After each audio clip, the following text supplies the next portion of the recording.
Right, why don't we go ahead and get started then. Welcome everybody to the first unit in the Cutting Edge Communication course, which is how to build your communications team and map your audiences. My name is Jeff Knezevich. I'm one of the co-conveners in this course, along with my colleague Caroline, who Sorry, Jeff, can I interrupt you there? Your sound is coming through for me quite badly. Could I confirm whether anybody else is experiencing that? You can either unmute yourself or, yeah, okay. Very garbled. That's not ideal.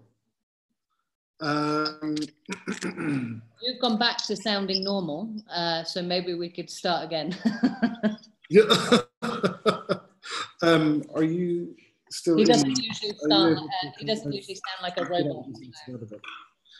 So yeah, you never know what I sound like. You mean I'm not a robot? I'm not saying anything. I'm not claiming anything. We will try again, I suppose. I don't know how much of that welcome you were able to actually understand.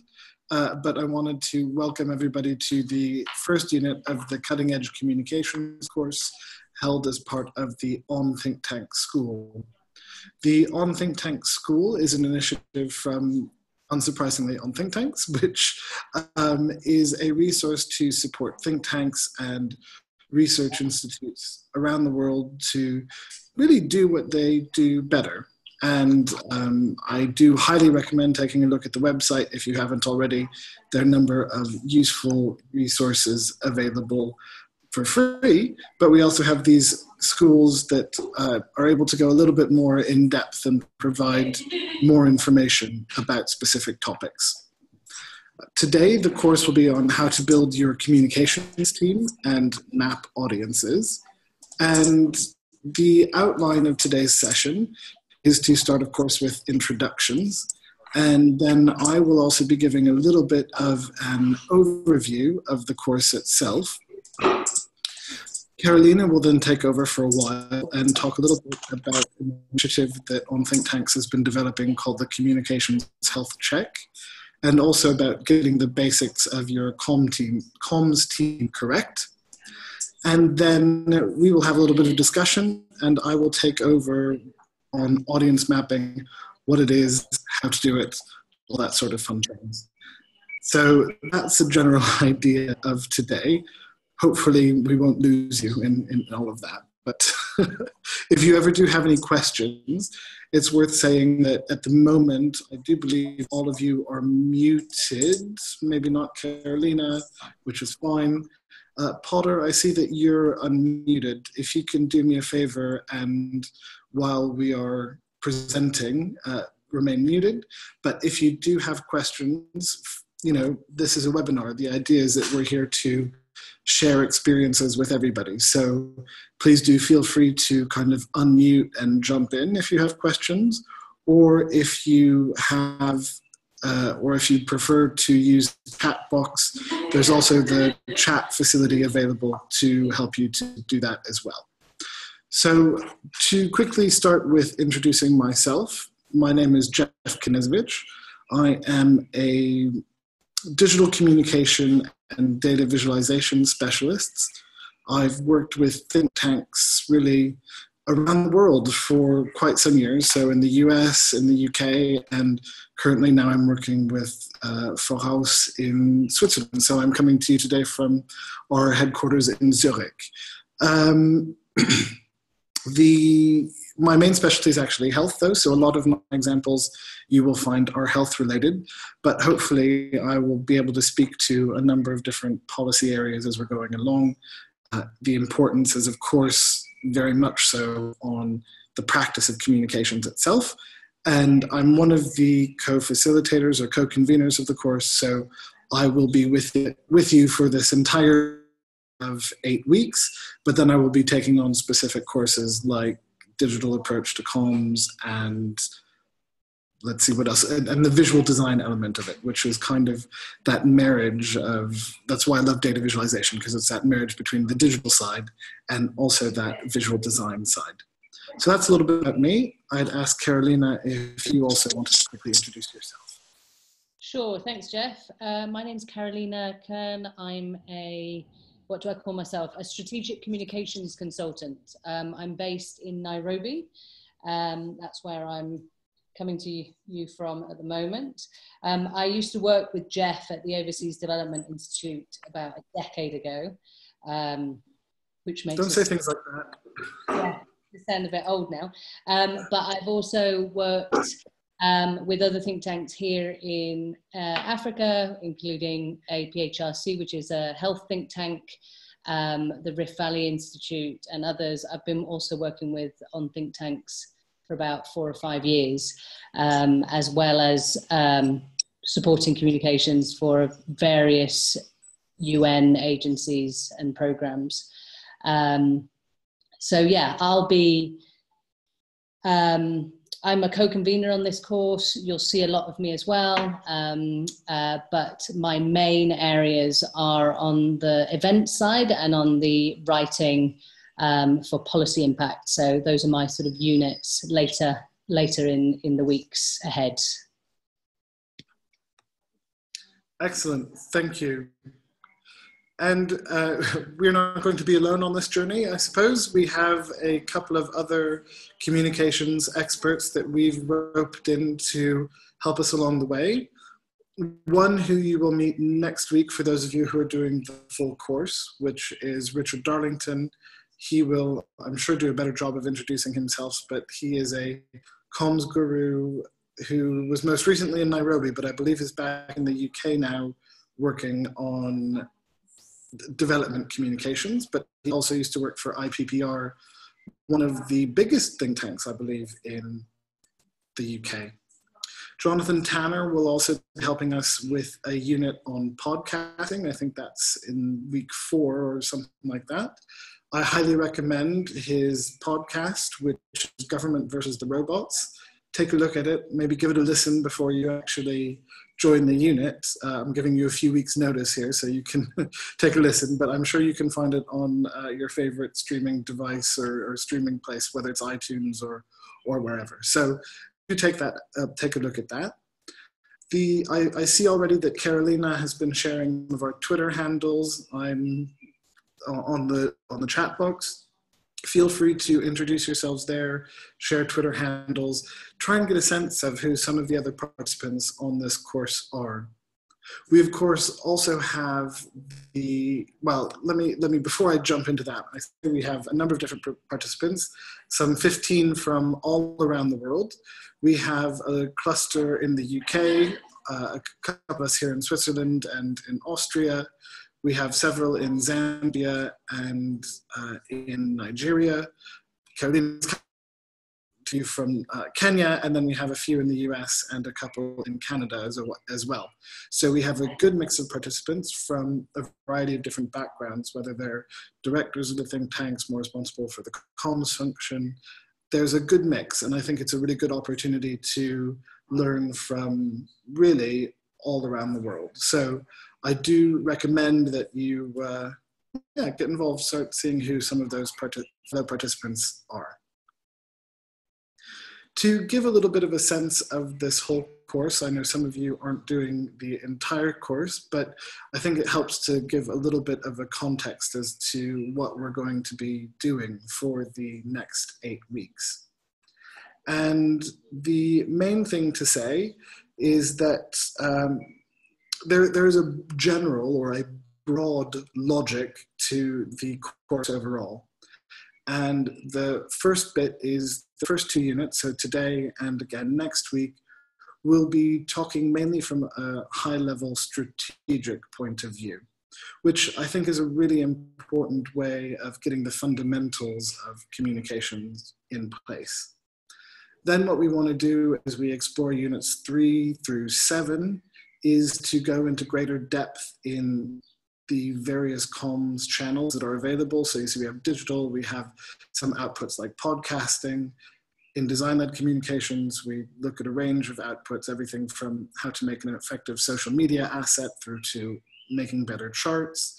And Carolina picks up on writing better copy and editing in general, but particularly emphasizing how we can work with text in a very digital environment that we are now faced with, I suppose.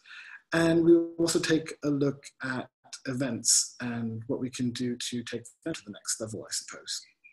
We end the course overall with MEL, which is short for monitoring, evaluation, and learning, because we think it's something that's really important that we reflect on all of those little pieces as we go along and pull that together into something that is most effective for your think tank. So that's why there's a little arrow going back to strategy and hoping that as you're learning, as you're going along, as you're trying and testing these different channels and specific communications outputs, that you're seeing what's working and you're able to design and develop a better strategy for yourself. So that's the overall picture of the course. And I believe that all of you should have received a background note from Eva, who is the person who helps us manage the course. So if you ever see emails from her, she's based in Austria and is also helping us in the background a little bit. If you haven't received the background note, please do let us know. We will also post it in the Slack channel. But I think it gives a good overview or an outline of a little bit how Carolina and I see this modern communications landscape. And I think that there were a few things that we talked, I mean, I know that there are a few things that we talk about in the background note, but I think there are a few things that are really shaping how think tanks are having to evolve and develop in this environment. And one of them is changes in technology. So all of you will be familiar with mobile phones and how that has spread rapidly throughout the world. And some things as simple as the device of mobile phones and being able to, record on your mobile phone or live broadcast even from your mobile phone are really changing how communications work.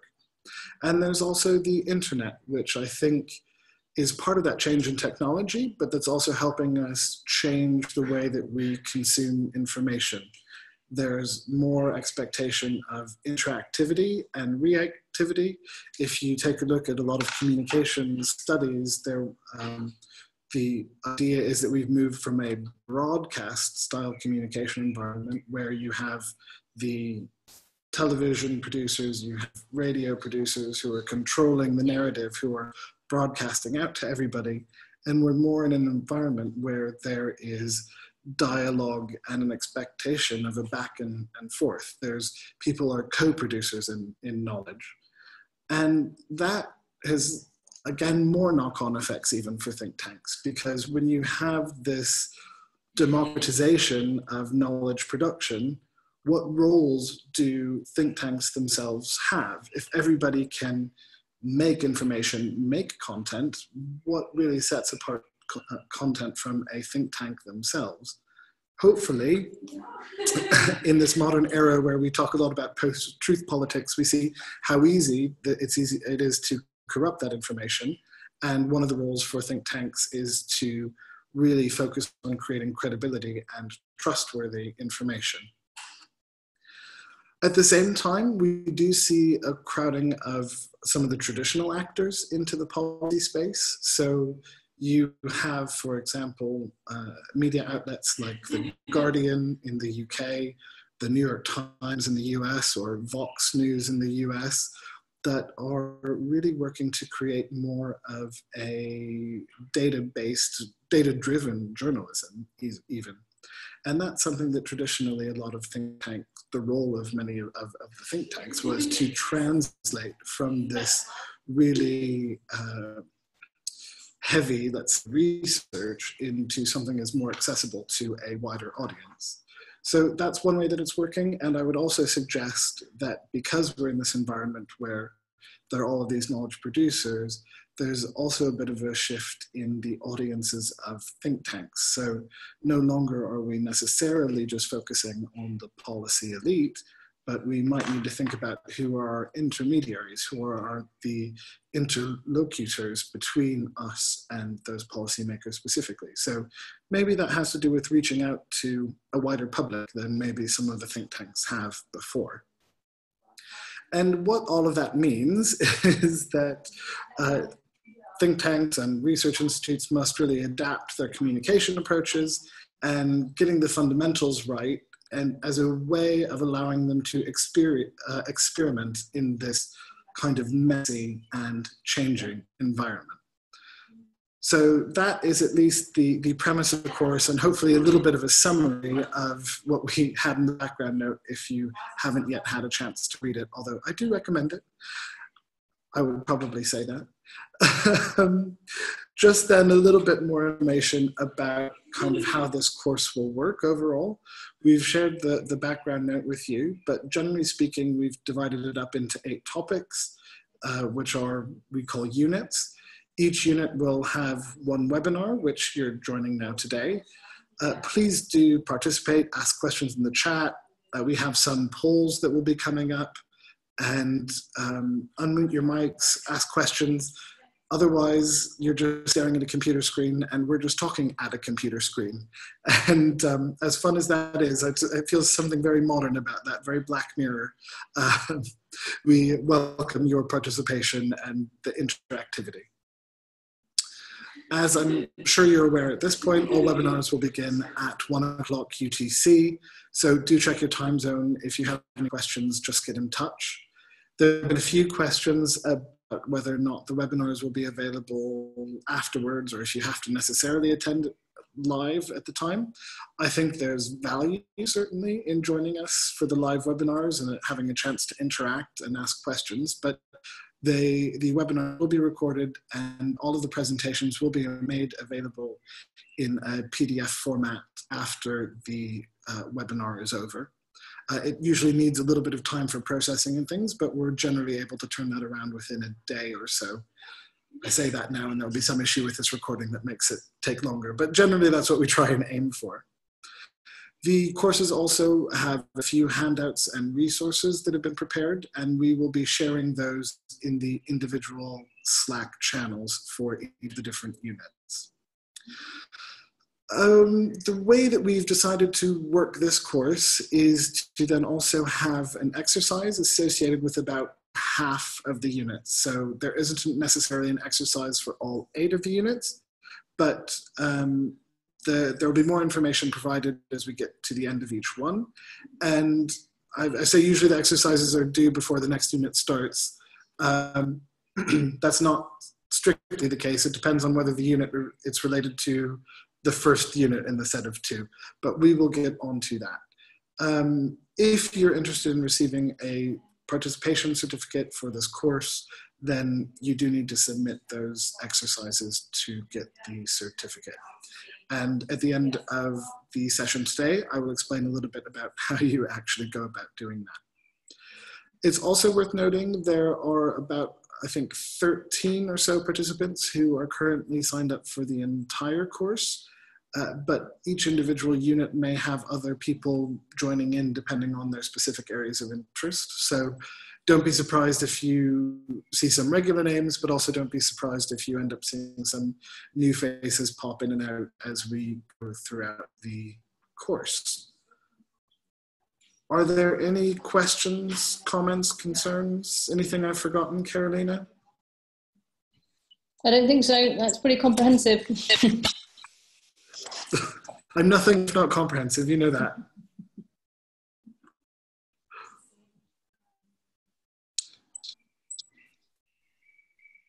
Excellent. Then what I will do is I will hand over to Carolina so that we can get on with the major topical session of this unit on communications health check and setting up a communications team.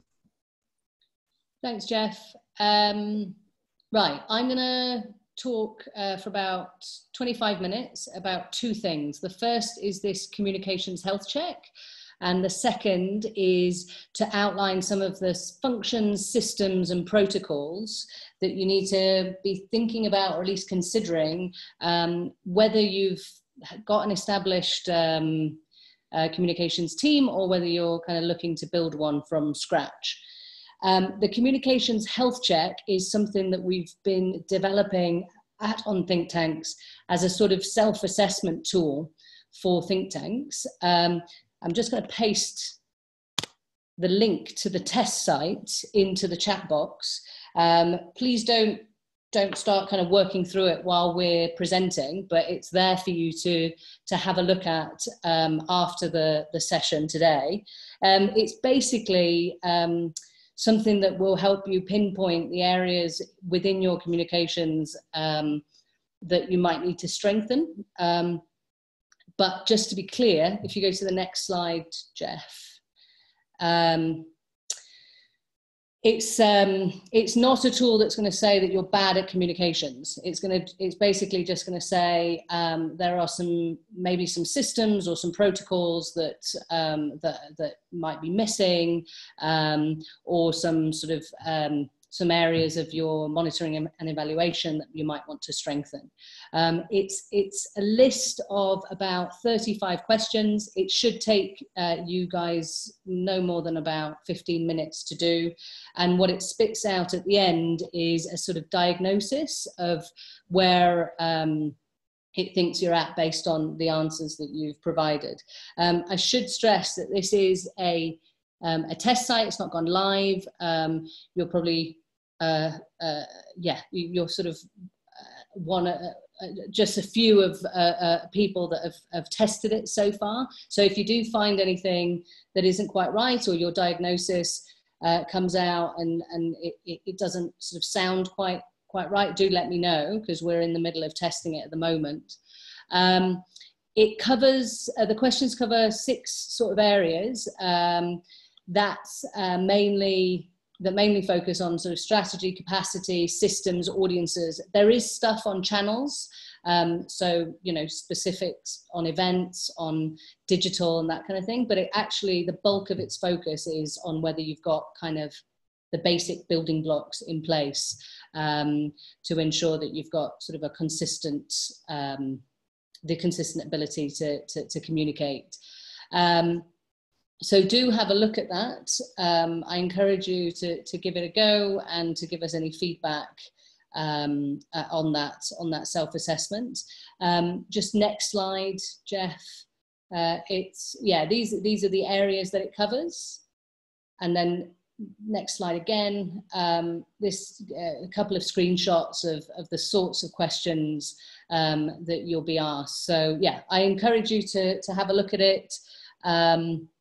It's mentioned briefly in the background note.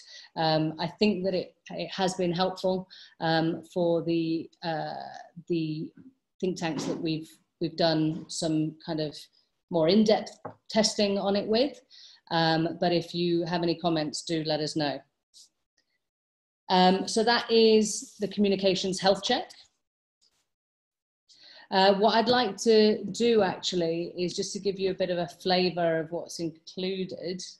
That, by the way, is sort of what the diagnosis, your diagnosis report would look like. But to just give you a flavour of the sorts of questions, let's run a live poll. And what I'd like you to do is a dialogue box should flip up onto your screen with the following question. There's 2 questions actually. Just do the first one first and submit it, and then we'll go to the second. Does your organization have, the head of your organization sees communication as A, integral to advancing your organization's core aims, B, important at times but not always, it depends on the project, or C, irrelevant? So if you could go ahead and vote, we'll have a little see where we're at in terms of sort of high level leadership and commitment to comms for the organizations that are participating today.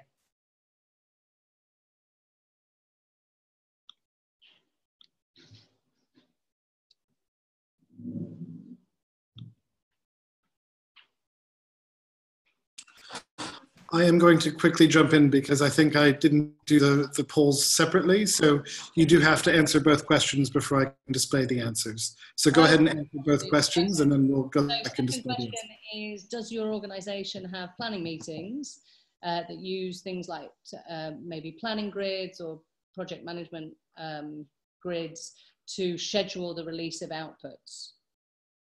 So I'm sort of talking there about a Monday morning meeting where you all sit down and have a bit of a chat about the sequencing of outputs, or maybe a once every 2 week meeting if you're a bit of a smaller think tank.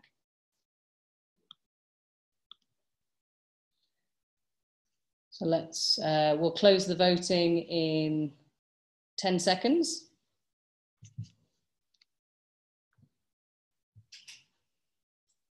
Okay, great. You're all done.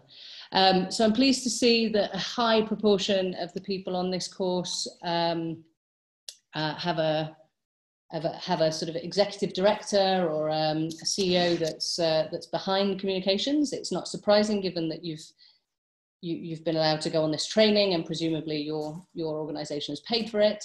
It is, we do see this quite often on these courses, that there is, however, some, at least, quite a decent proportion that have clicked the second option. It might be that what is required there is to kind of, for you as a communications team or as a communications director or a communications officer, might need to make a slightly better case for comms. And we'll go into that shortly to give you some ideas about how you might be able to do that. On the second, see that 50% of you are using planning tools, which is great. These grids, which I sort of bang on about a lot and which Richard will talk about in Unit 2, are really important, and they're really sort of what newsrooms swear by. This is what they use kind of on a daily basis, not a weekly basis. So I will talk about those and mention them briefly in this session as I'm going through the kind of systems and protocols that you might want to have in place for planning and releasing your outputs. But again, Richard will talk about will give you a real example of how he's used those to sequence outputs for a variety of different campaigns next week in his strategic communications session. So that's great to just sort of get a flavour of where we're at.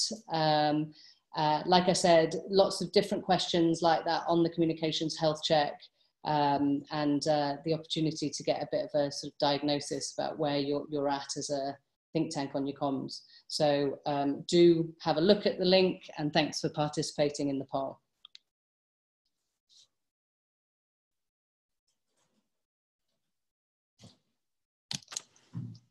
All right, let's go to the next slide, please.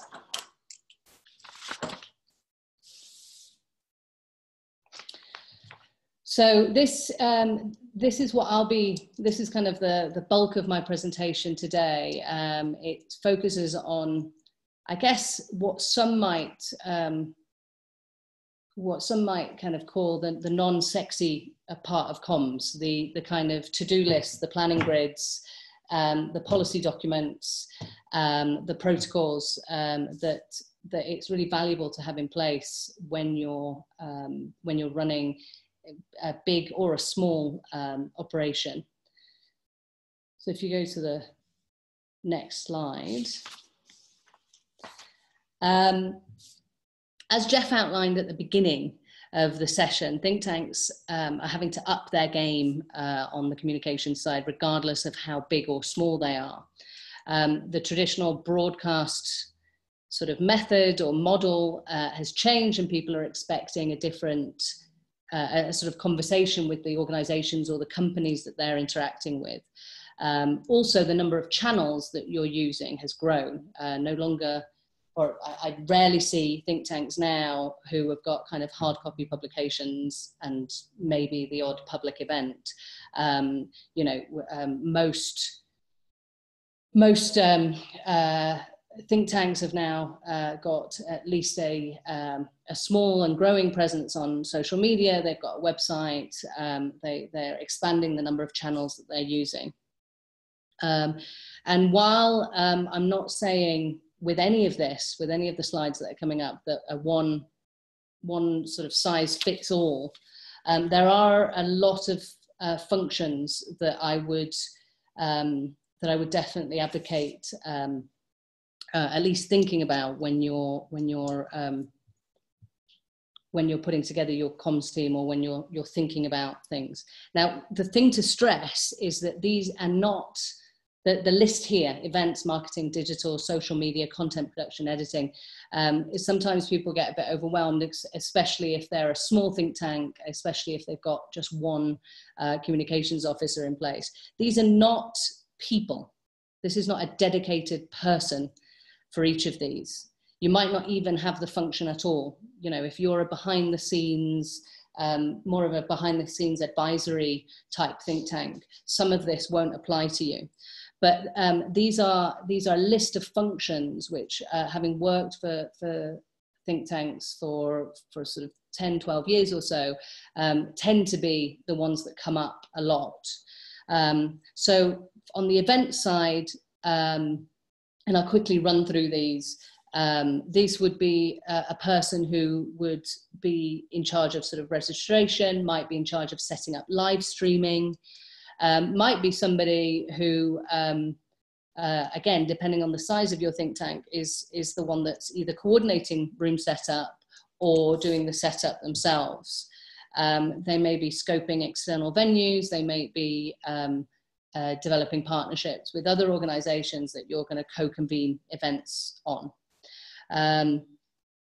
It's often, this sort of role is often something that is given to an admin assistant or a program officer, which is fine, but I would, and we'll talk about this when we go through events in more depth.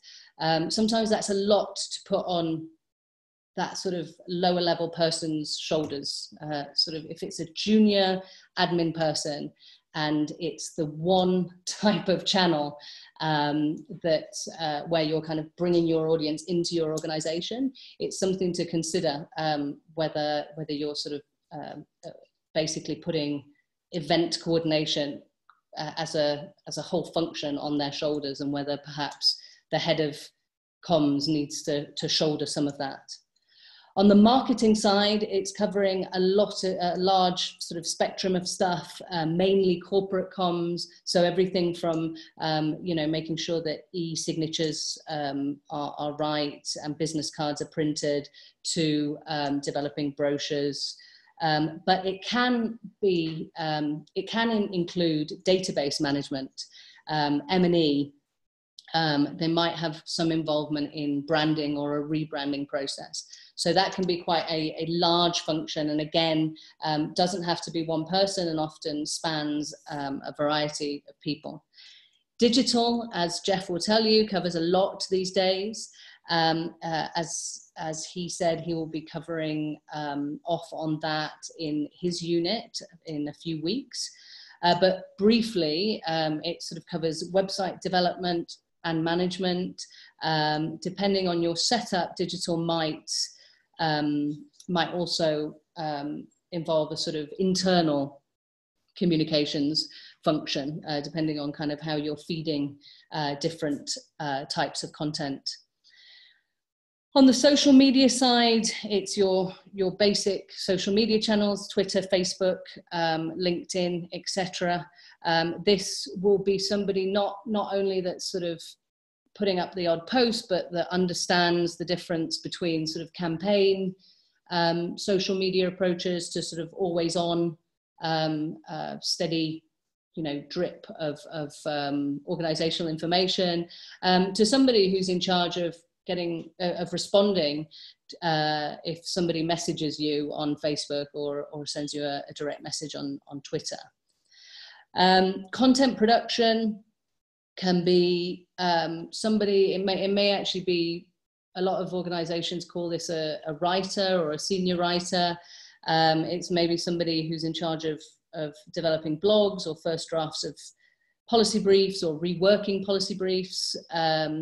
It may also be somebody who works more on the social media side, developing social media assets or data viz type things.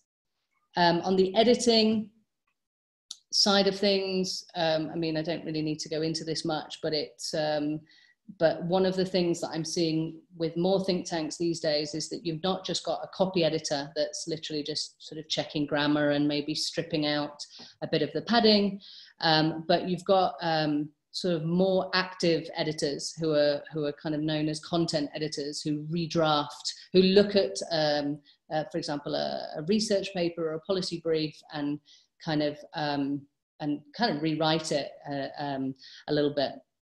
That is something that ODI started doing years and years ago, and it's something that's worked well for them. Press, of course, it's you know, this will be somebody who understands the news cycle and who is in charge of developing and maintaining relationships with your sort of friendly journalists, but also developing a broader set of contacts and keeping media up to date with recent research that you're producing. Public affairs, again, all of these don't necessarily apply, but this will be somebody who has quite a deep understanding and set of relationships with government, and often tends to be linked with the press function. So you see a lot of sort of job descriptions that are sort of press and public affairs, and they're done jointly. Internal comms, this again might not be somebody who does this as a standalone function. In fact, it seldom is, but it's somebody who tends to be in charge of sort of knowledge management, help set up systems to ensure that the guidelines and the policies that I'm going to talk about in a moment actually get read by your researchers and embedded in a sort of systematic way. And finally, design. Again, sometimes linked with kind of the marketing role, but often can be just a standalone role. This person might be doing the layout and design of your publications, and developing sort of other corporate products. So those are the sort of, in terms of staffing, some of the functions that we've sort of grouped together, and it's what we've sort of come across in our time working with think tanks. If there's anything glaring that isn't there, please feel free to challenge us and put that in the chat box. We're always sort of refining these slides. If there's something within your organization that or a particular function that isn't there, please shout out. Next slide. Here's an example just quickly of how the Century Foundation conceptualized their different comms functions when they were thinking through how to do their staffing. They ended up investing in one quite senior comms manager, and then plus one mid-level sort of person to manage each of the 4 areas that you see up here in this quite pretty Venn diagram, so technology, outreach, design, and content. In the resource sheet that Jeff will send at the end of this, or that I can send to you, there's quite a good little video that brings together about 3 or 4 presentations on how people have conceptualized their comms. It was a meeting convened by Want Comms, which is a London-based communications network that sort of share ideas and approaches, and I'd encourage you to sort of have a look at that, because the presentations go into a bit more depth about how different organizations have thought about their staffing based on what their organization's sort of mission is, and obviously what their resources are. It goes into a lot of more detail around this particular slide. Right, on staffing structures. there tend to be two different staffing structures that I've noticed in working with organisations over the last period. The first is to organise things in a centralised way. This is where you have a central communications unit that supports organisation, that supports comms across the organisation. It often includes a sort of mix of specialists. So you tend to have digital people, you tend to have a press officer, you'll probably have a head of communications that's kind of herding all the cats together. And it covers a range of the functions that I mentioned at the beginning, and tends to include, though, a load of people that can kind of just muck in on a range of functions. These are people who are just basically, you know, they can write well, they're good planners, they're good sort of resource investigators. So, you know, if the skill isn't available in-house, they'll go and figure out how to do a podcast, if that's what the push is from the research side, or that's what has been developed as part of the communications plan.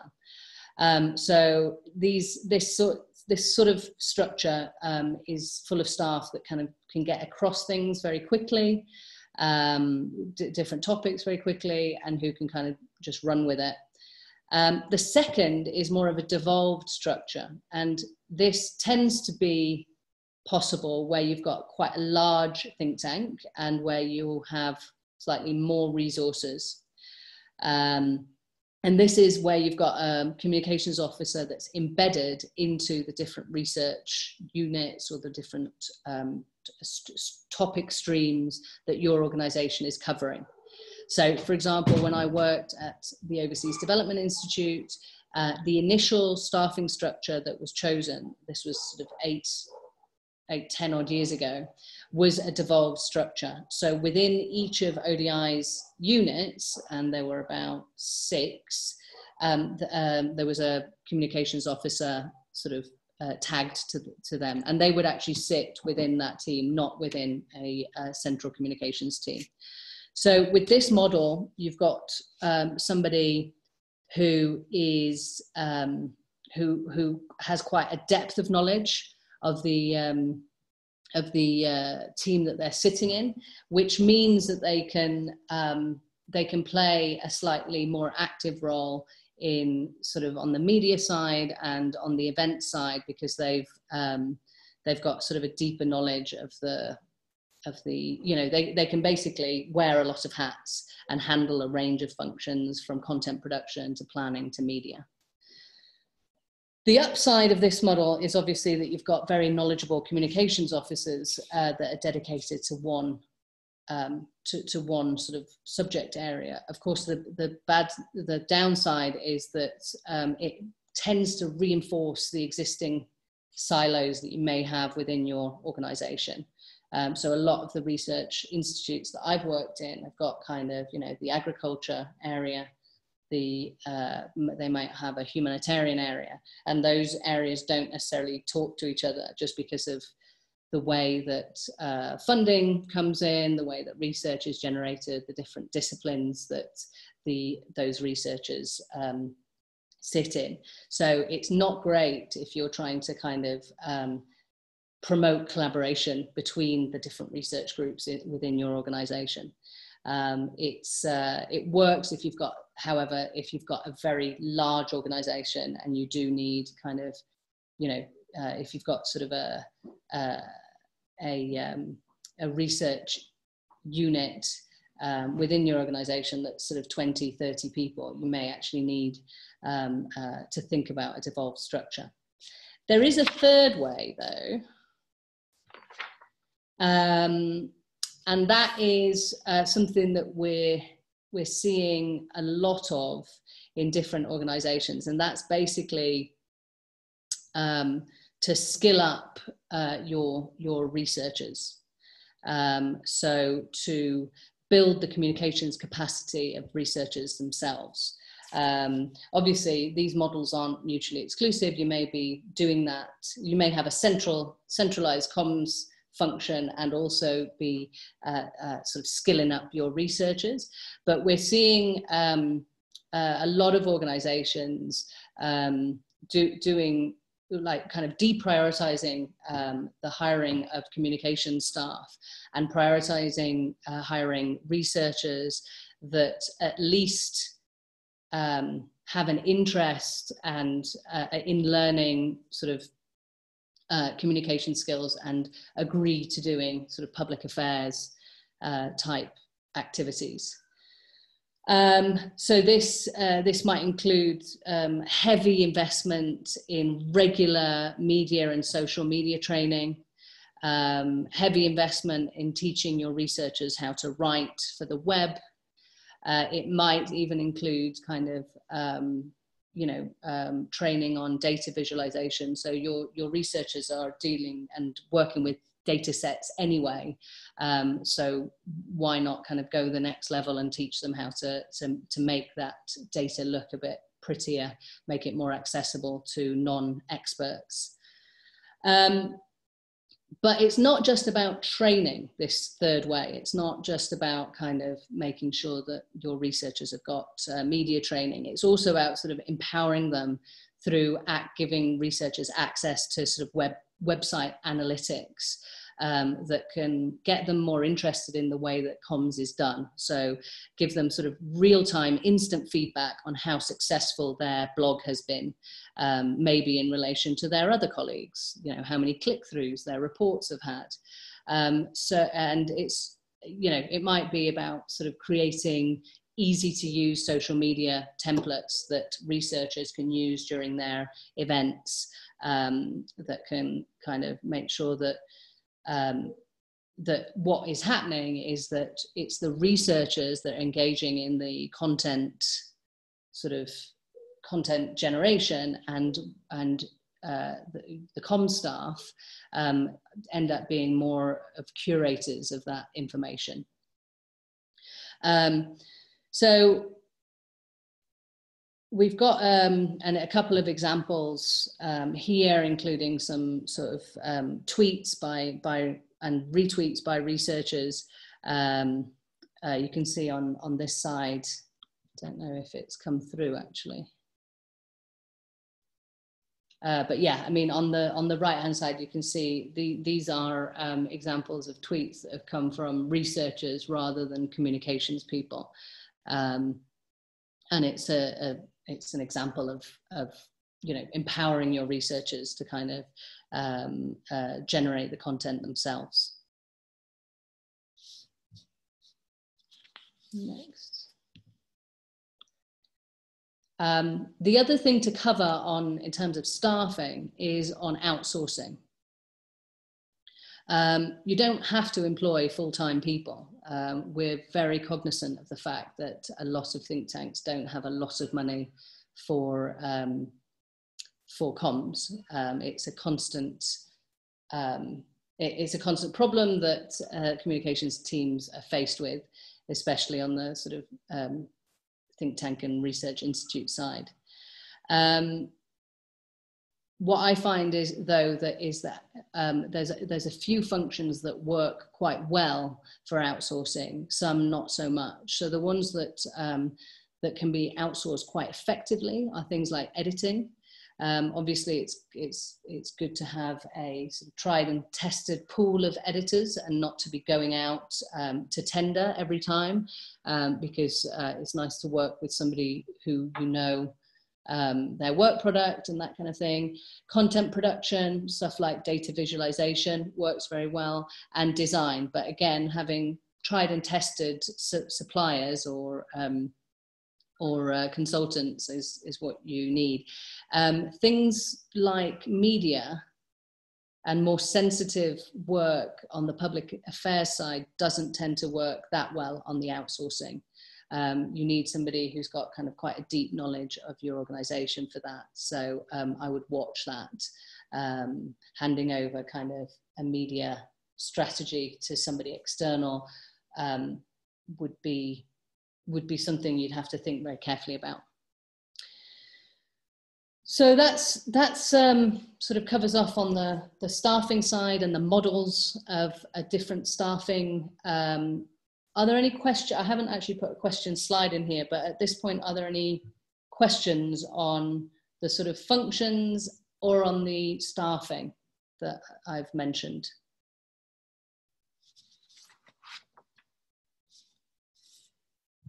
Let's see. While we're maybe waiting for people to type or to jump in, I thought that I would add a few thoughts and things. It's always interesting seeing the presentation, and it reminds me of a few various things. First of all, I would say that Oyvind, I'm going to say, I hope that's how you pronounce your name, has also said that in terms of outsourcing, translation can be a good one. In my experience, you have to worry a little bit about or watch and make sure that you have technical translators potentially in your area of expertise, but it is a one that can be well outsourced. In terms of staffing, I'm kind of viewing it from a couple of different angles. There's a lot of talk about, you know, centralized and decentralized here, and you know, I've worked in organizations where that was the central focus of debate. I've also worked in organizations where I'm all of those functions. So it's something where, for me, if we take the debate to what do you do if you're just a small comms team, one of the things that I think is really important is getting some of the structures and fundamentals in place, because if you can get a template, so you're not recreating a new template every time for your publications, for your tweets, for whatever it is, then that's something that can really empower you when you're just a single person to maybe have a bigger impact. The other thing I would watch out for if you're a small team and you're outsourcing a lot is thinking through consistency. So again, I would really invest in not just branding, we call it now an information system, and we'll talk about that a little bit more in that design course, of really thinking about how do you make sure that everything has a look and feel of your organization.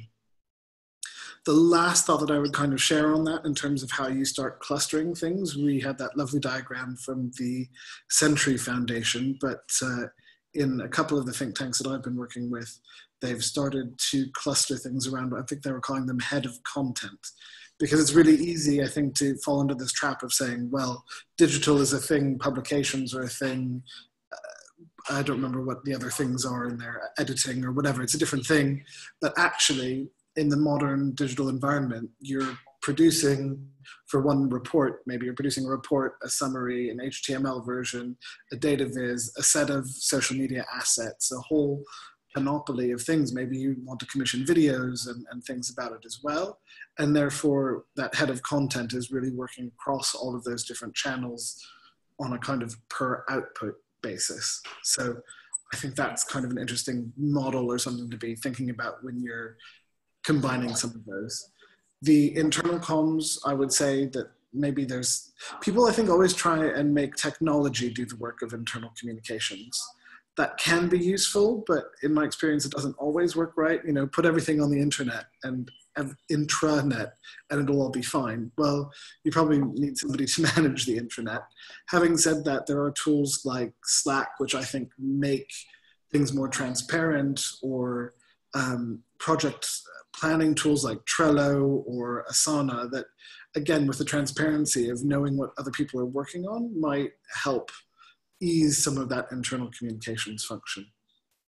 I also see that we have a question here from, does seniority of a top comms person matter in our view? So should they be part of the senior strategic decision-making process? And I think that, Carolina, if you want to answer that. I mean, I have my views as well, but I've now been talking for a little bit. Yeah, I mean, the answer to that question, yes, yes, yes. If you can get somebody who is a communications, if you can get a communications function at director level, you're going to be much more able to influence and shape the way that comms works in your organization. It's still quite rare.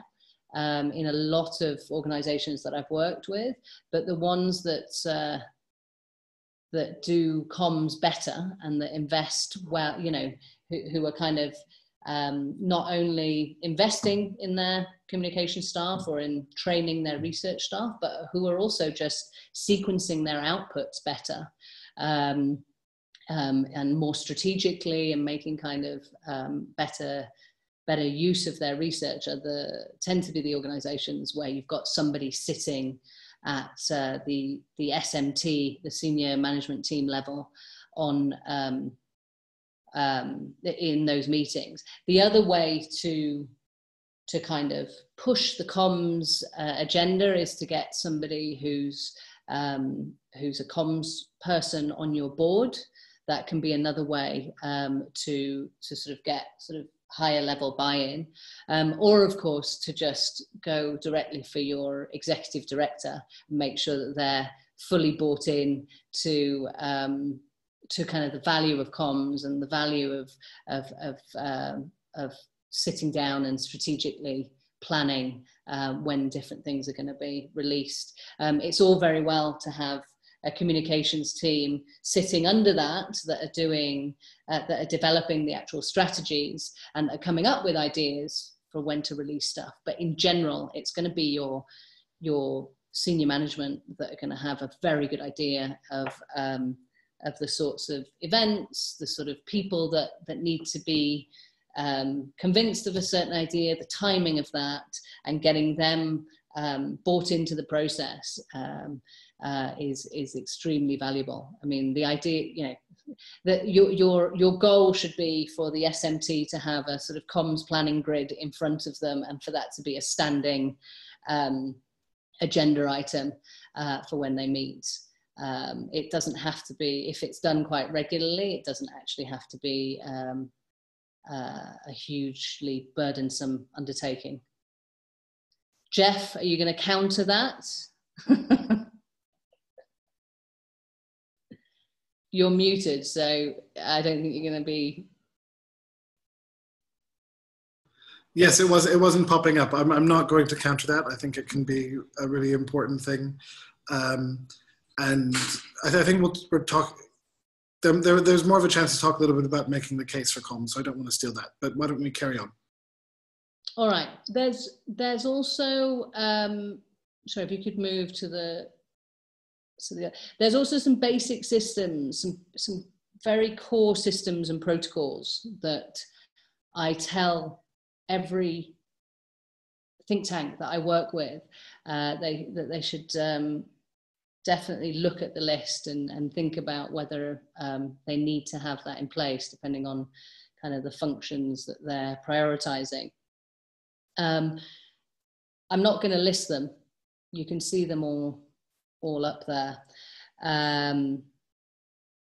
And they come up in more detail in the different units. So for example, things like branding guidelines come up in Jeff's design unit. Things like style guidelines, content templates, things, publication policies come up in my writing course. But these are the sorts of things that your comms team should have. They should be living documents, and they should be what they can do is it's not just about having policies there, it's actually about saving you time when something happens. So for example, having a crisis management policy, something on paper, a 2-pager that outlines what your organization does in various scenarios, can be invaluable and can have you on the sort of front foot when oftentimes you find yourself on the back foot if you don't have anything written down. Things like a social media policy can really kind of flesh out what you're doing with social media. Yes, you've established a Facebook account, but what does that mean? How often will you post? How will you generate a steady stream of content? What will you do around campaigns? Who is in charge of answering users that get in touch with you by message? Do you have a set of stock responses that you'll use so that you maintain consistency, and so that the different users that contact you about about regular things that kind of come up again and again get the same answer? It sounds really sort of pedantic and a bit anal, but it's actually it saves you a lot of time. Having those stock responses in place are really important. I'm not going to go, as I said, through each of these because they come up. The events checklist comes up in depth, but I will for our events course. But I do want to spend 2 minutes talking about privacy policies. From the end of this month, there's a new European directive that changes the way that privacy laws work, and it's all about sort of giving your users a bit more power over the data that's held and stored on them. For those of you who are operating in Europe, I hope that this is not something completely new. You will have probably noticed that you've been receiving lots of emails from different people. This is one that I received, the Africa Voices one, which is a sort of civil society group that came in on Friday. The H&M one came in just before we started today. You may yourselves be getting a barrage of emails from companies and organizations telling you that they care about your privacy. This isn't because they suddenly care. This is because of this directive. They're wanting to be compliant with and make sure that your data, or that you feel safe to kind of keep having your data with them. Now, companies that operate in the US are governed by a different set of laws. It's like a sectoral approach. There's some legislation on it. There's some self-regulation by companies. So there isn't such a sort of direct set of regulations like the ones that I've put up here. However, as we recently saw, the companies in the US are coming under a lot more pressure to kind of define and protect the way that user information is used. So you sort of see Facebook getting hauled up in front of Congress, but also Google having to tighten up their game. For people operating in other countries, what I would say is that it's your job to understand what the privacy requirements are. If you're gathering any sort of data on a database about users, even if it's not for corporate use, you're just sharing a newsletter with a policy brief about about changes in humanitarian law or something, it's still data that's been held about users, and you need to be careful. So in Kenya, there is currently no binding legislation, but there is a privacy law being debated at the moment, which I'm sort of following because it has implications for a lot of the think tanks that I'm working with. What I would say is that in general, it's just a good idea to be ahead of the game, whether your country has strict data laws or not. Make sure that you're adhering to best practice in the way that you gather and use information, the way that you allow or don't allow people to opt into things or out of things. It just avoids a very cumbersome process when inevitably these privacy laws do get brought into effect in your particular country. So that's my quick piece on privacy laws. These are my last two slides, and this is on making the case for communications. It kind of summarizes a lot of what I've said in terms of when I've outlined the functions and in the latter part of my presentation, the sort of protocols that you want to have in place. My main message here is that when you're thinking about organizing your communications functions, or when you're making the case for communications, is not to rush. Think through what your organization's objectives are and what your donors require. Now, obviously, it's not all about feeding your donors, but there will be some things that you have to do as an organization that is funded by external donors. So think through what your donors are requiring and what your organization's mission and objectives are. Then understand what your capacity is. All the functions that I listed and all the different sort of systems and protocols are great, but if you've got very limited capacity to do that, you may have to kind of refine the number of channels you're using on the communication side. Focus on functions rather than roles. So don't have an events person if you can't afford an events person. Try and look at how the functions would map onto one role and what makes sense. So it might make sense to cluster, for example, media, public affairs, and media and public affairs. It might make sense to sort of cluster up design and marketing. So just think through how that will work given your capacity. And you know, the main thing, and it's something that comes out in our background note, I think, to just reiterate, is that information consumption is changing. You've got more actors in your space, so you do need to continue to invest in communications in order to be heard and to get through kind of that noise. The other thing is that broadcast comms doesn't work so well anymore. People expect more of a conversation than sort of information to be thrown at them. And what we mean by that, a conversation, what does that mean in practice? It means giving people the opportunity to comment on your research. So writing blogs that invite comment, having a social media presence that allow your users to comment, to retweet, to show that, you know, to be able to engage in what you're posting.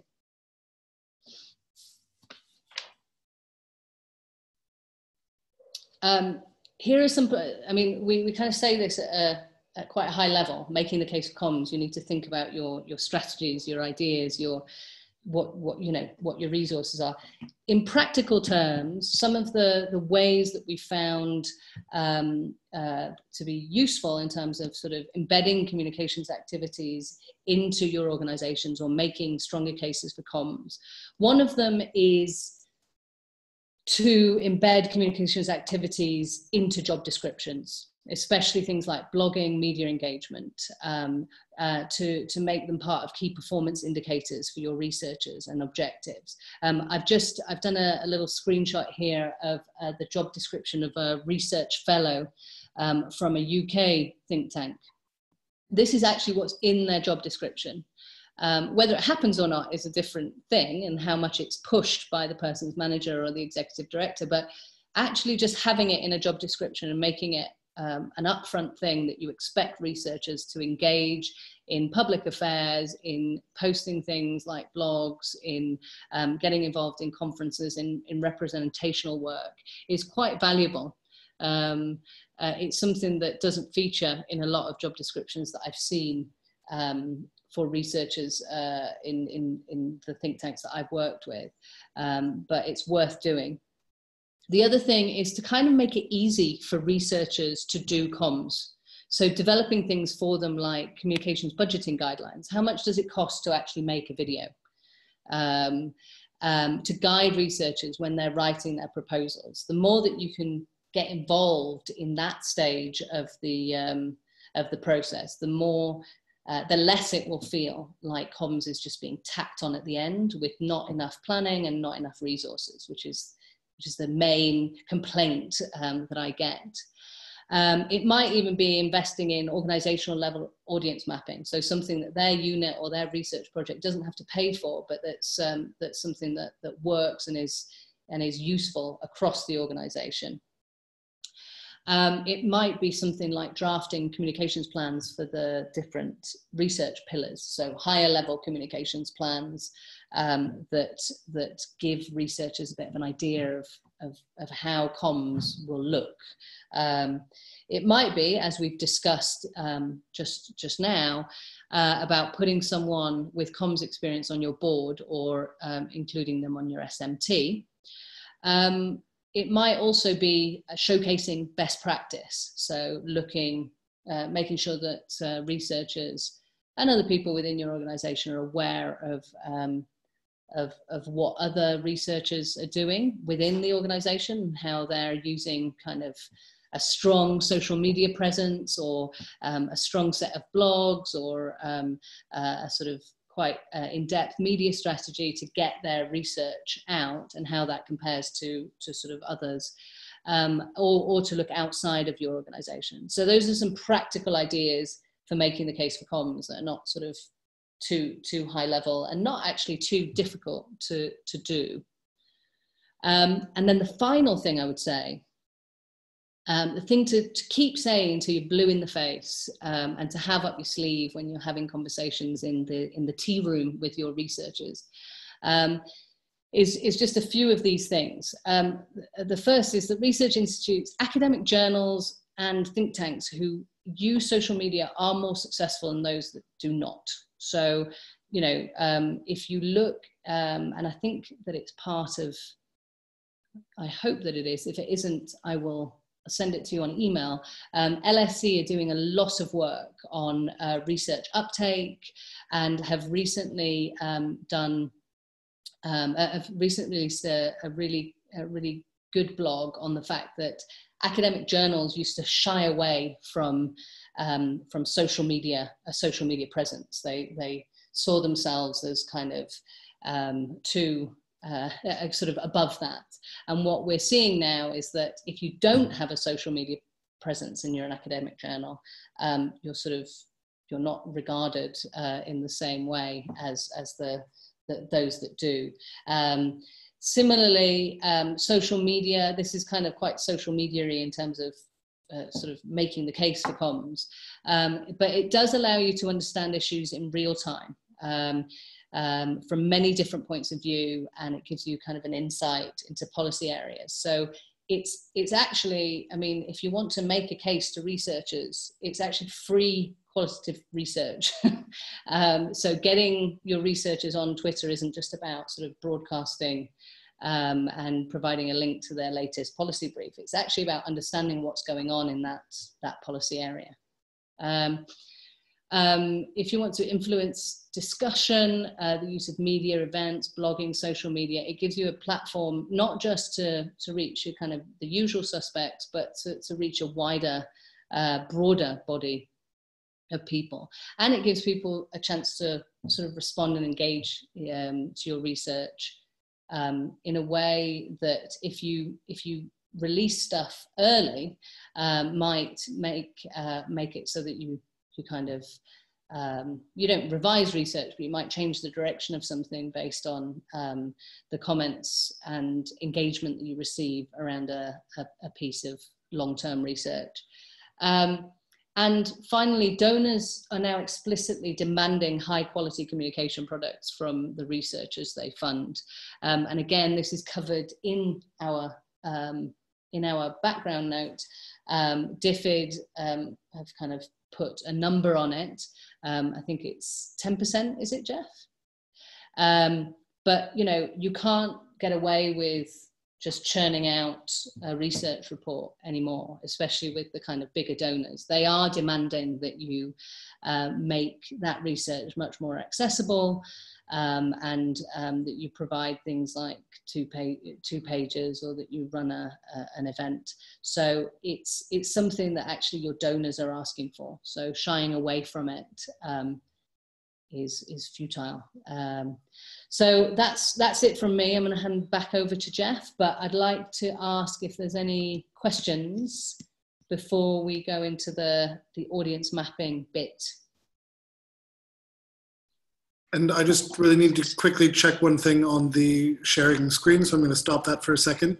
So please, if you have questions, don't be distracted by that.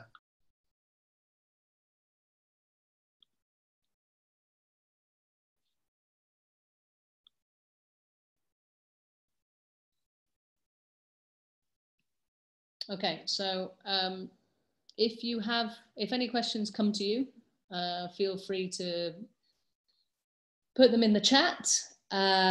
Please also, if there are things that have come up within your organization with regards to staffing, things that haven't quite worked, questions that you're grappling with, please do use the Slack workspace that we've opened for you. A lot of you are already on there, but it will be an opportunity for Jeff and I to respond, but also for other people to sort of jump in and give their thoughts. So please don't be shy about using that. We've got a lot of people from a lot of different think tanks who I'm sure could help with problems and staffing structures that you might be grappling with.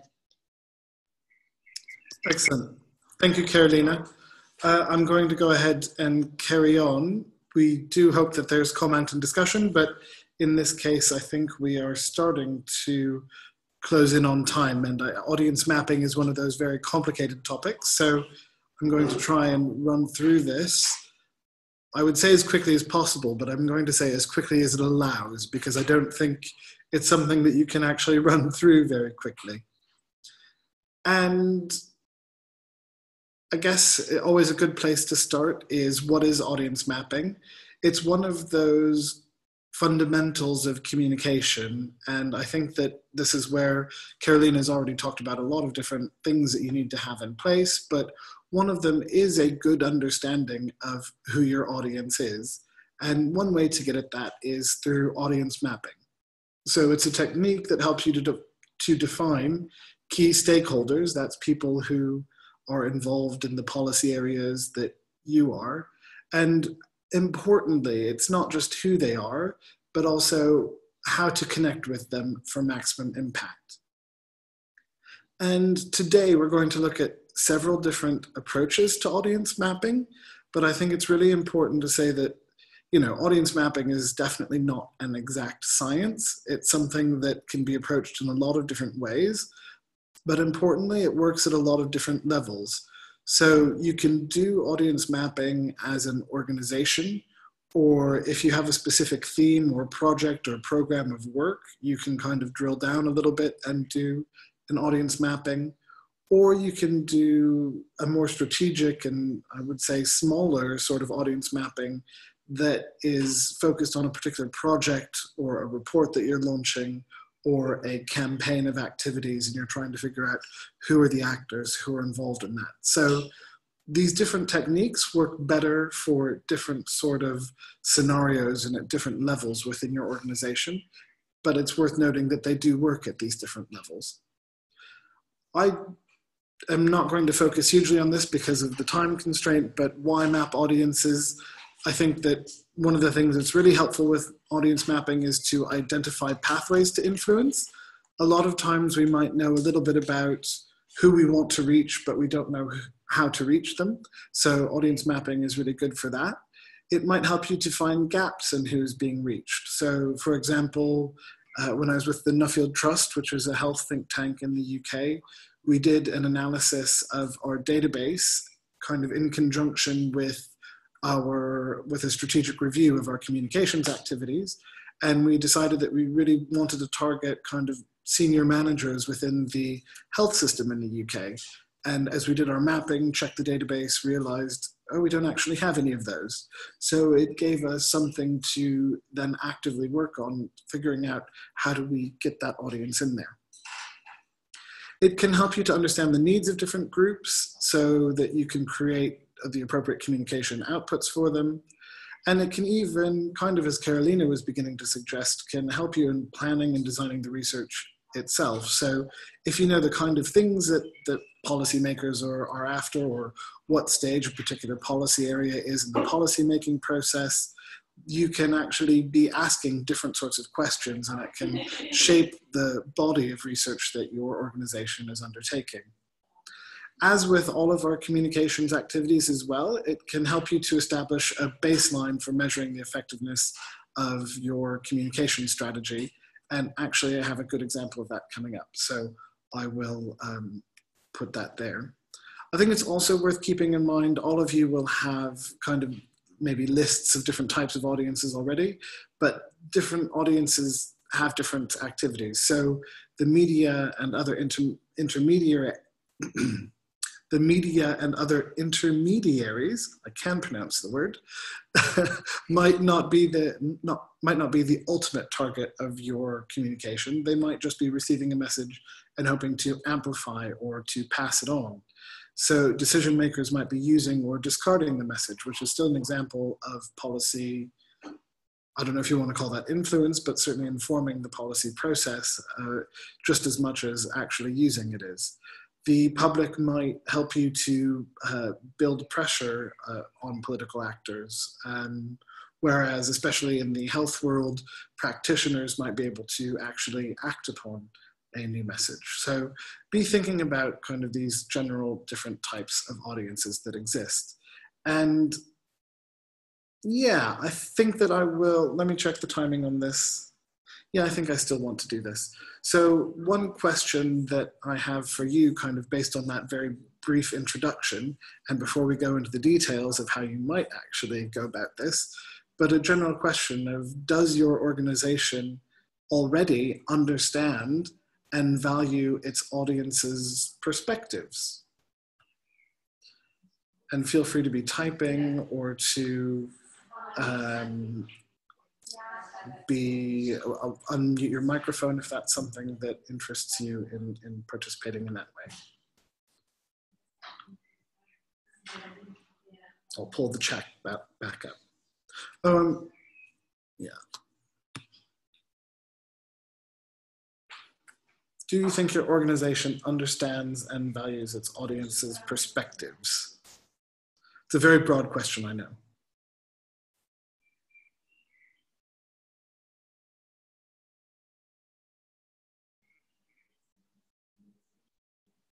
So we have, I believe that's Hannah, who said that we map client profiles and do biannual communication intensives. Oh, that's exciting. What's a communication intensive? I don't think I know what that is.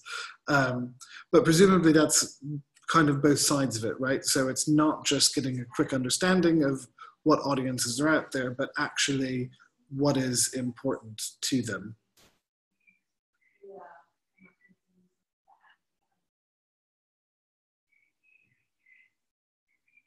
Any other thoughts, or shall we move on? Haha, we've got a few more. Yes. So Hannah then says, yes, we gather research. We gather with a researcher who directs a specific research file, map the target audiences, the vehicles to communication, and the desired metrics for success. So whether that's an inclusion in a journal or media exposure, etc. So that does sound quite intense indeed, Hannah. And I think that's a good way of approaching it, is thinking about, you know, in not every case is the important product going to be the journal or the media article, but knowing that who we're trying to reach might not read the journal is an important step in that. Potter suggests that his experience is that outside of the communications department, most of our researchers are interested in other researchers. Leadership is interested in how other leaders see them. So it has to do with maybe you value the perspective of a very narrow audience. And it's about trying to broaden who that is.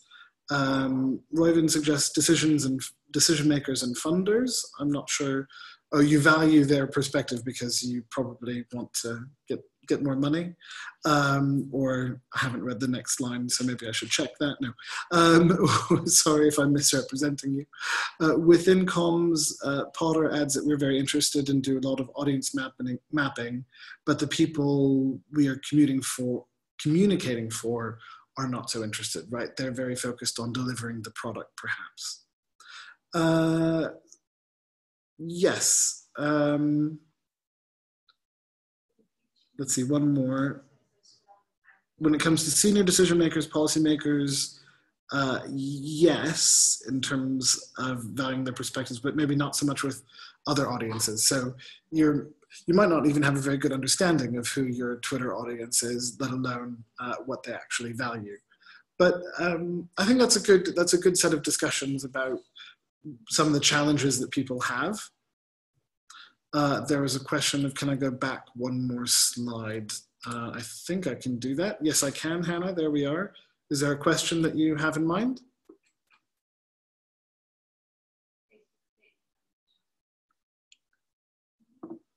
Okay, super. And do bear in mind that this presentation itself, the PDF, will be available afterwards if you are interested. Excellent. So there are 4 different approaches to audience mapping that I want to share with you today. The first is segmentation and persona development. The next is social network analysis. I will briefly talk about participatory impact pathways assessment. And then one of my favorites is the alignment, interest, and influence matrix, or AIM for short. And I think that if there's one of these methods that you're going to be familiar with, and I think that Hannah has even alluded to it already, kind of the segmentation and persona development is probably one of them. And I think that's because it's a very common approach. And there is a group who's produced a short video on this. I believe it's called From Cause Clarity.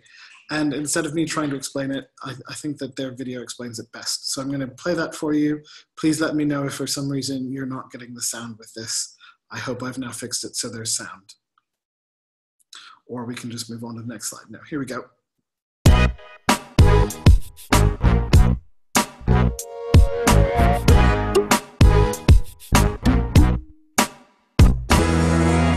Happy birthday. You are 10 years old planning your birthday party. You've decided the theme is superheroes. So now what? Who do you invite? And how do you do it? This is the problem of identifying audiences, knowing who to talk to and how. This video and the worksheet at the end will show you 3 steps to identifying and defining your cause's audiences.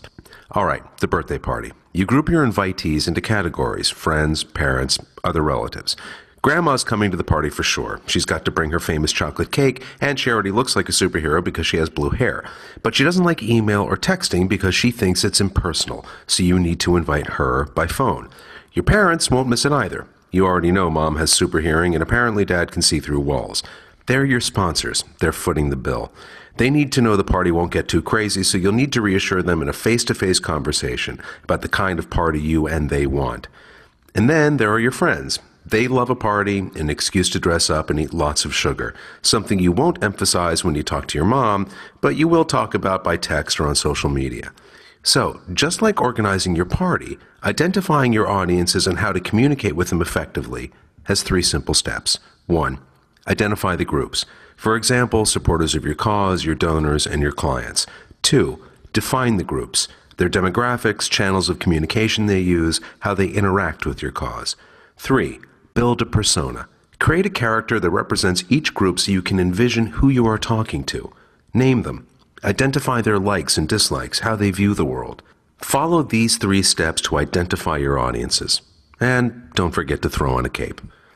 Click on the link and download the worksheet to get started on identifying. Right. So hopefully that worked for you a little bit. And it's worth recapping. The 3 steps were to identify your audience group, to then define a little bit about who that group is, and creating a persona that's kind of the typical person who you're targeting.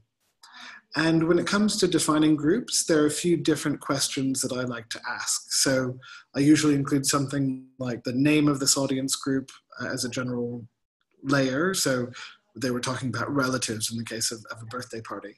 And then they think about in our case, which is probably less fun than a birthday party, or maybe we're having a party with the policymakers, I don't know. Thinking a little bit about what tasks or responsibilities that audience has, and what we know about how they might access information. So are they somebody who is always busy but maybe has a really long commute that you could target?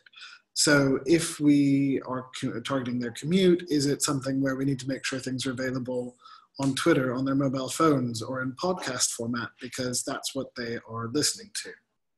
What level of knowledge and interest in your focus in this, excuse me, what level of knowledge and of interest in your focus topic did this audience have?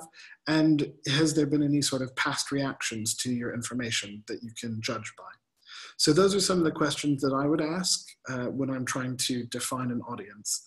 And then I like to build those kind of personas, give them a name, and it can even become sort of shorthand. So you kind of create a picture of, I don't know, Bettina, the policymaker, and what is she like? What does she need? And you can always be checking your communications activities and say internally, it's like, oh, would Bettina read that?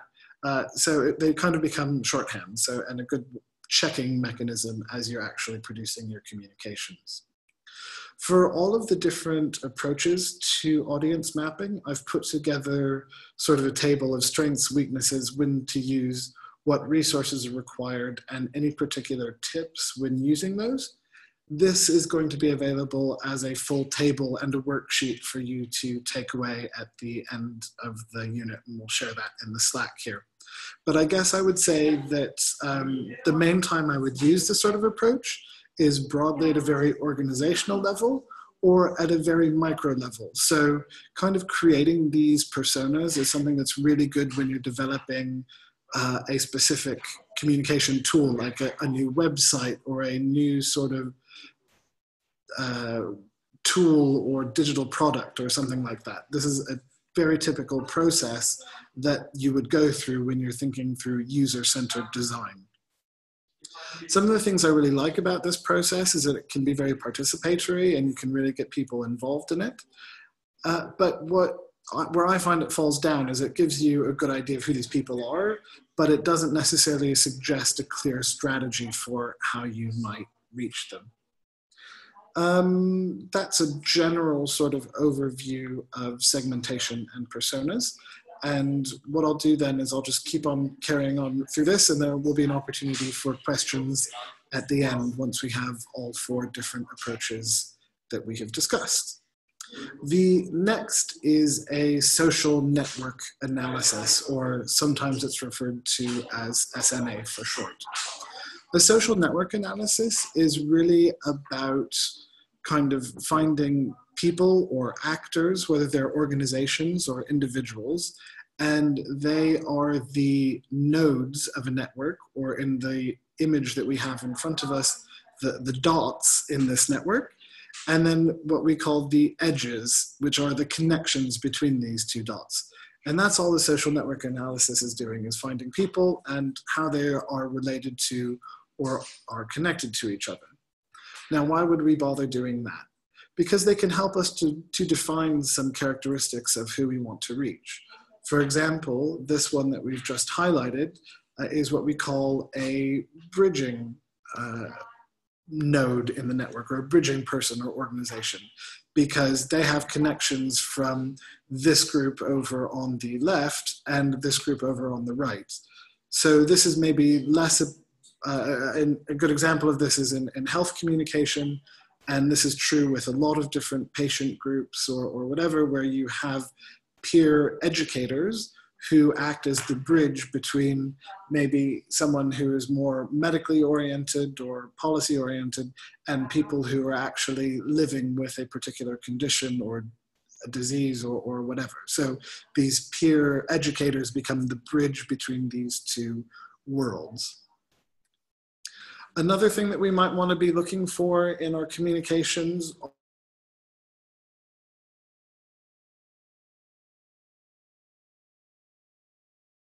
lot of connections to other people.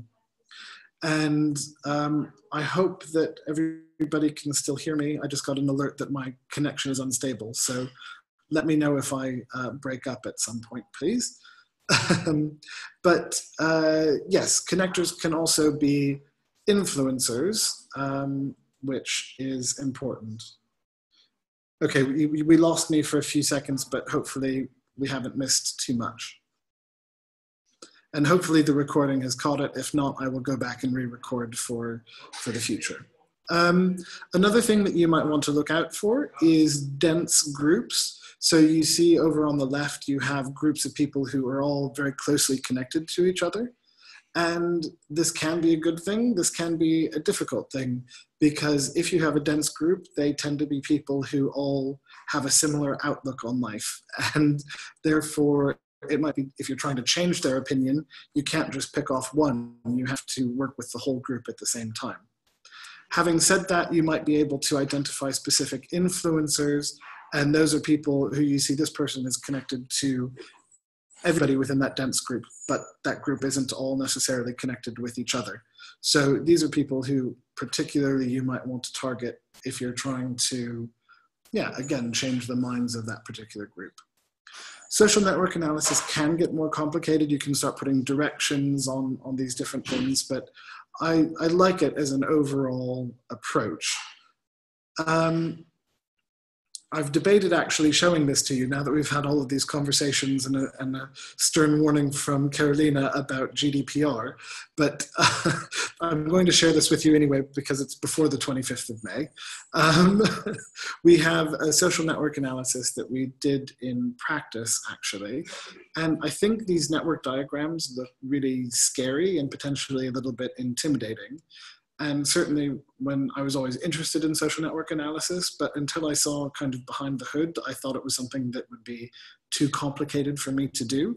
But in reality, in order to get this network diagram, all you need is a spreadsheet that has two columns in it, one that is from and one that is to. And this is an example of a social network analysis that we did during Health Systems Research Symposium in Cape Town. I think it was 4 years ago, something like that. And you start to see some, we actually did two questions in the social network analysis. And that's one thing that I would warn you about, is that you can get very different networks and very different sets of connectors depending on what sort of question you might ask in a survey. So this was a network of, the question was, who have you worked with before? And then we also asked the question, because it was a conference, it was a multi-day conference, of who have you had lunch with this week? And the idea was to get a little bit of a sense of the difference between the formal networks that existed and some of the informal networks that existed in this group.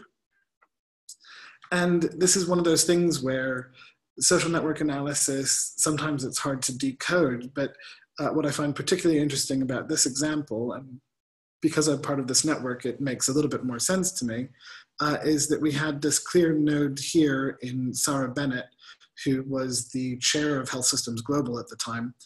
But one that I wasn't expecting was Kabir Sheikh, who ended up, it was announced at that meeting that he became the next chair of the board. So in retrospect, this network analysis actually showed us a lot. We can see that he's very well connected in here, and it started to make sense how he got that position, I suppose. But it was something that's one of the challenges, I think, of social network analysis, is that it can be difficult to kind of project it into the future, really, but it can be a very good explanatory tool for the past. A couple of the strengths, it's very targeted. It can be, if it's something that you need to convince researchers on, something more scientific. And it can suggest really clear strategies and approaches, right? It's focus on this person here because they're connected to all of this group that we want to reach. There are a lot of tools that have been developed to help with this. So there are some social media scrapers and tools. It's an easy way to start analyzing your social media presence. So like SocioViz, and there's some other ones out there. In terms of visualization, Google even has an integration with the Google Sheets called Google Fusion Tables, which is what that visualization was done with. So we were actually able to do that as a live social network analysis by having a Google form with the questions that fed into a spreadsheet that then went into that visualization using Google Fusion Tables. I think that they're good. This is an approach that's good with really specific projects and where you can really define the question. But I think that, like I said, that's a bit of a risk. If you find it difficult to define the question that you're looking at, your social network analysis won't end up being very meaningful. One that I will cover very quickly is the Participatory Impact Pathways Assessment, or PIPA, and it is based on an outcome mapping approach. And this comes out of the overall process is actually a very detailed planning process, and the audience mapping is just one of the first parts of it. And this was a process that was developed by the STEPS Centre at the University of Sussex in the UK. And what I kind of like about this approach is that it puts your organization or your project in the center of it. And it looks at three different areas. So there's the sphere of control, your sphere of influence, and your sphere of interest. And I guess looking at this slide in the context of today, it sounds a little bit Cold War-y sphere of influence, but it's still, I think, a good set of ideas. So sphere of control are sort of people who are maybe direct partners in your network, or people who you work with, or even employees on a project, or something that you have very close ability to work with. Your sphere of influence are people who are maybe related to the organizations or people who you have in your sphere of control. And they can be very good bridges to the people that you want to influence, which here they refer to as the sphere of influence. So why I say this is an outcome mapping thing is because they use the term boundary partners in outcome mapping. So the people who are working in between where you are, what you can actually do, and where you're trying to reach. And identifying boundary partners can be a really useful way of, again, finding a strategy and starting to define different communications approaches. This is an image of PIPA, actually, or a set of images of the PIPA in practice. So as any good workshop does, it has lots of different colored pieces of paper. I think the colors represented different types of audience, whether they were policymakers or the media, or you can maybe start pulling back from that list that we showed earlier. And what I also kind of like about this approach is that it really opens up, it forces a discussion about who do we actually know, who can we work with. And you can see, if you look very closely, that they have little black beans and little white beans. And those counters indicated kind of people who would be open to working with you versus not, depending on what the position was. And why that is interesting to me is because you have organizations where you could get both white beans and black beans, so it could represent multiple people. I think one of the challenges that a lot of audience mapping techniques have is choosing, are you working at an individual level or an organizational level, and what size within an organization? A government department might have many different branches working all over the world. So how do you think about who you're trying to reach within the context of what level are you trying to reach? But so the PIPA is nice for that. It also doesn't require a lot of resources. It just needs people in a room. I guess some of the critiques would be that is not necessarily super scientific, and there really end up being a lot of follow-up analysis that can be required, really, to create that strategy. But it can be good at painting a really detailed picture. The last approach that I wanted to take a look at is the Alignment, Interest, and Influence Matrix, or AIM. And I think it's really important, and all of my experience doing this process is that it's really important to clarify what we mean by each of those words. So alignment is only the degree to which this actor agrees with your position on a particular topic. So in my experience, this AIM approach works really best at small level campaigns, or you have a very clear strategy in mind or a clear message. And the question is, so these actors, do they agree with you or not? Interest is the extent to which this issue is a priority for a particular actor. And a lot of times what I've seen is that people confuse this word interest with alignment. And you say, oh yes, well, the Ministry of Finance wouldn't be interested in that. What that actually means is that they don't agree with the position, not having to do with how much a priority it is. So be careful with how you use that. Influence is the level of power or authority that this actor has, particularly on that topic, but maybe in general. I just used the example of the Ministry of Finance, tend to have a lot of authority and a lot of power regardless of the topic that you're working on. Yes, so they might have the ability to change the alignment or interest levels of other people who are in this map. And the basic approach of the aim, or what the process generally looks like, is you identify a list of key stakeholders, you place them in the matrix according to their level of alignment and interest, and it highlights the actors, and then to find a way, whether it's through color coding or making them bold, or putting an extra star on them, or however you want to do it, to highlight the actors who are very influential.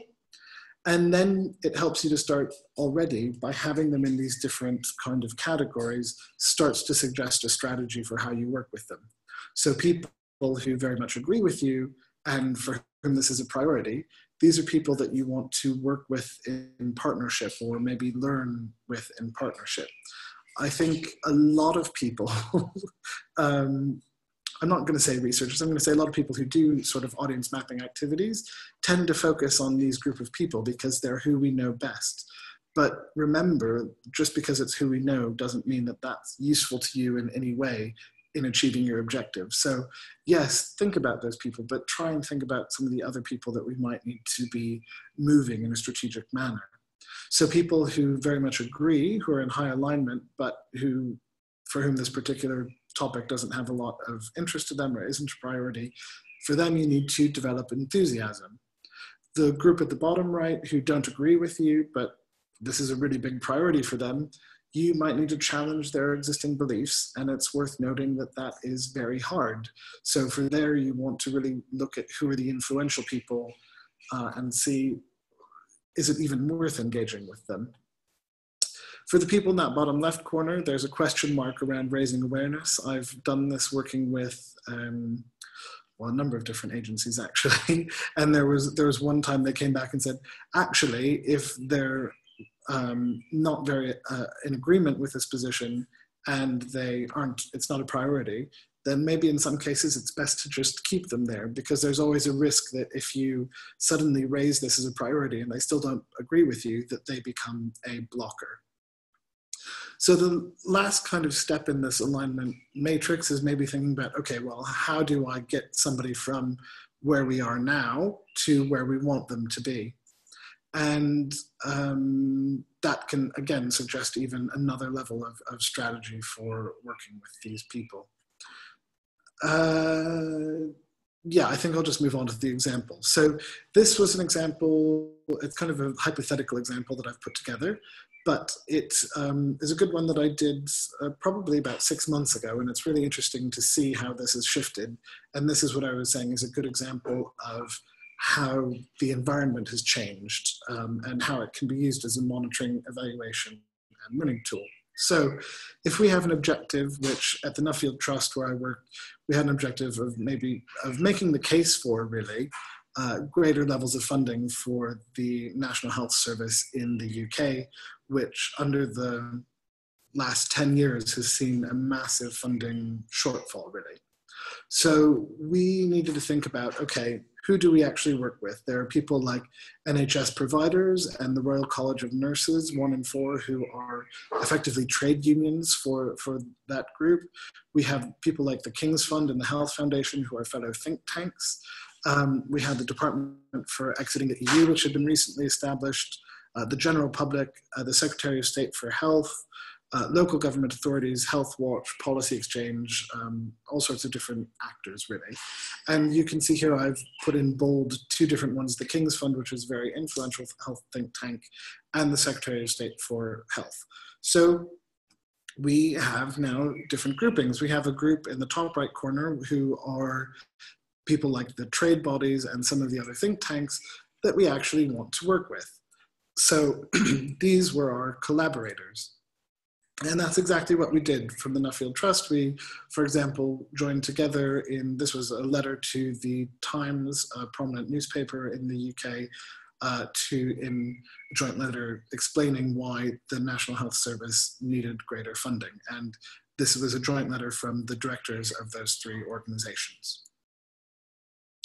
There were some people like the Department for Exiting the EU that potentially had a big impact, but we didn't really know what to do with them, right? If they started causing, we already have a health workforce crisis, so it could have implications there.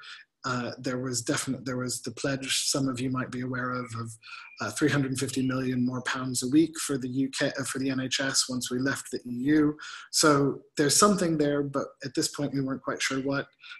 That was 8 months ago, 9 months ago. I'm still not sure we know what, but that's the Brexit process for you. And so what we're doing with them is we're just monitoring what they get up to. But there were some people that we really want to maybe help get on board for this, like the local government authorities. Now, local governments in the UK don't have a direct responsibility for health funding, but they do have a responsibility for the care of older people, so social care. And so what we did was we also started making the case showing what is the impact of the lack of health funding for social care to try and drive this up the priority agenda for local governments. And you won't necessarily know this, but Richard Humphreys was from the King's Fund, Ruth Thorby was from the Nuffield. So it was an example of a report, again, that we were collaborating on in order to bring some of these other audiences on board. We also thought it was really important to talk with the general public, and for them we went straight to the media. So with partners like The Guardian, who maybe were more to the left, but we know that most left-leaning people in the UK probably already agree with us, so we had to think, how do we bring the general public that doesn't already agree? You can go with major broadcasters like the BBC, or we also then tried to target news sources that were more on the right, so the Telegraph or the Times, which might be more in agreement with the policies of austerity that the government had been pursuing. We also went directly to the public with interactive social media posts, and we'll be talking more about these sort of approach later. And during the election campaign, we even went on, partnered with Facebook and did a Facebook Live question and answer in partnership with others like Full Fact. And of course, we went to the broadcast media. So this is an example of our researchers on Channel 4 making the case, and again, back on the BBC. So all of that was to help reach the general public. The interesting thing here, which is, I guess, an addendum to this that was created 6 months ago, is that now you see that number 7, the Secretary of State for Health down here, who this was a priority issue for Jeremy Hunt, but he was again towing the government line of austerity. And now the politics has very much shifted, and you see that for the NHS's 70th anniversary, he's now actually out there making the case for higher levels of funding. So am I going to say it's all because of us? No, but it was an interesting thing to see how that is shifted these days. I guess in terms of the strengths, I think that this one is very good at creating actionable strategies. It can be done either, you know, on a napkin, back of a napkin in a bar if you need to. It can be very light touch, or it is something that you can be more rigorous and scientific. I've seen people start to put scales of 1 to 5 on everybody and be quite ostensibly scientific on this. And you can go into that detail if you want to, but I think the importance of this is not the science, it's the strategy. Where do I need to focus? It also doesn't require a lot of resources, a few people in a room, maybe some note cards and some markers. So it doesn't require a lot of technology, although writing it up can help. Yeah, that is generally an overview of a lot of different approaches to audience mapping. I wonder if there are any questions at this point, or comments, or if people have tried other approaches that they think were really useful.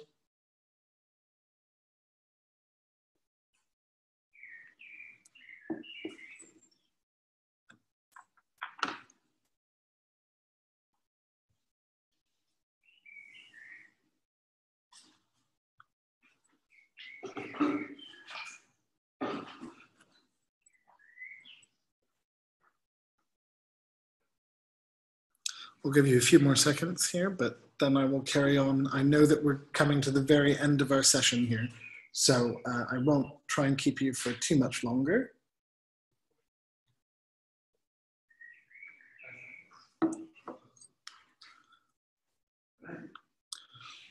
All right, then why don't we just kind of start wrapping up then with a little bit of an idea of what's going to happen next. And what we have is a personal task for, it's not really just for this unit, it's for this unit and for the second one, but I wanted to introduce it now so you have it in mind and you can be thinking about it as Richard Darlington does his presentation next week. And the task is to choose a level, so at the organization for a program or kind of a general topic or for a specific project or campaign, at which to perform an audience mapping. If you're focusing on a project or campaign, define an objective. So you saw there when I was doing my alignment, interest, and influence matrix, I said the objective is to get more funding for the NHS. So it's a very clear policy objective. How do we actually work on that?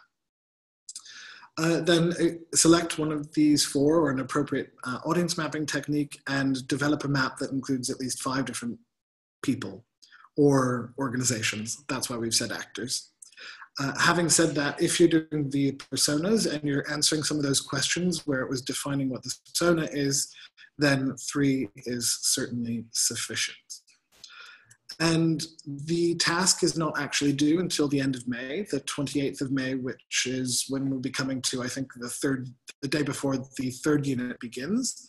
But again, this is because I wanted you to be also thinking about how might this work for with the unit next week. But again, wanted to give you enough time. If you want to give a start on it, you don't need the unit next week to necessarily complete this, but it might be helpful. Once you do submit it, I think it's really important that we follow this. If you can email it to ottschool1@onthinktanks.org with the subject Unit 1 personal task. This is super important because we have some automation rules in place that we will show you later how that all works. So please, please, please send it with the subject Unit 1 personal task. We will remind everybody about this next week.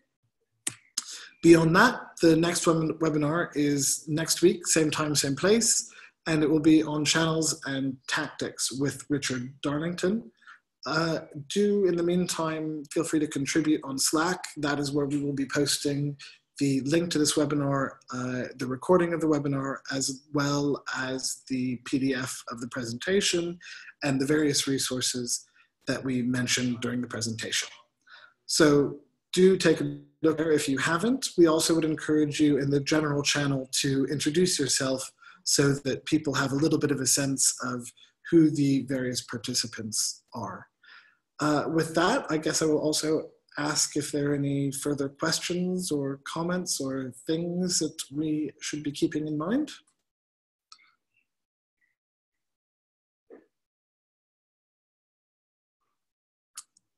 Carolina, from your perspective, I hope we've covered everything, although let me know if there's anything else. No, I think that's great. I mean, it's one of the things that I mentioned in the making the case for comms thing, or set of slides, which researchers find very valuable, is to undertake an organizational level audience mapping that they can kind of, so that they can kind of see the value of audience mapping and might want to kind of do it at a more granular level using a different tool. It's really useful. It's a really good way to kind of show how you're adding value as a communications team. But it's often something that gets missed, oddly, even though it's a very important process to undertake and to do quite regularly if you can. Indeed, I think a lot of things that we've talked about today end up needing to be sort of living documents, or need to come back to them as things change. I think even just looking at that AIM example today, I find it very fascinating how much has changed. So worth keeping these as live documents. Good. beyond that, I will say thank you all very much for joining us today. I hope you found this interesting and useful. And I know it's already given me some ideas to be thinking about for the organizations I work with. So yeah, do let us know if you have any other follow-up in Slack. And beyond that, I will say so long today and see you next week.